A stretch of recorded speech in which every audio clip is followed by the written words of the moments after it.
আসসালামু আলাইকুম। আমার নাম আক্তার মনি। রংপুর বিভাগ, লালমনিরহাট জেলা, হাতীবান্ধা থানায় আমার বাড়ি।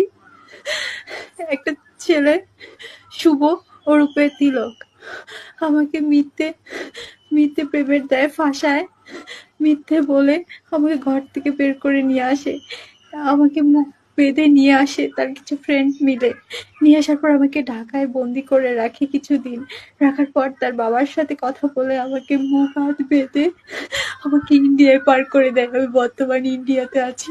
ইন্ডিয়া শিলিগুড়ি ঘোড়ার মোড়ে আছি। আমাকে এখানে বন্দি করে গৃহবন্দী ভাবে রেখে দিয়েছে। আমার উপর টর্চার করে, আমাকে মারে, আমার আমার কানে চড় মারে, আমার পিঠে মারে, আমাকে খুব টর্চার করে। আমার বাবা মায়ের সাথে যোগাযোগ করতে দেয় না। ছেলেটা হিন্দু, তার ফ্যামিলি হিন্দু। আমাকে এখানে ওর বাবা হাত পা বেঁধে মুখ বেঁধে আমাকে পার করায় দেয়।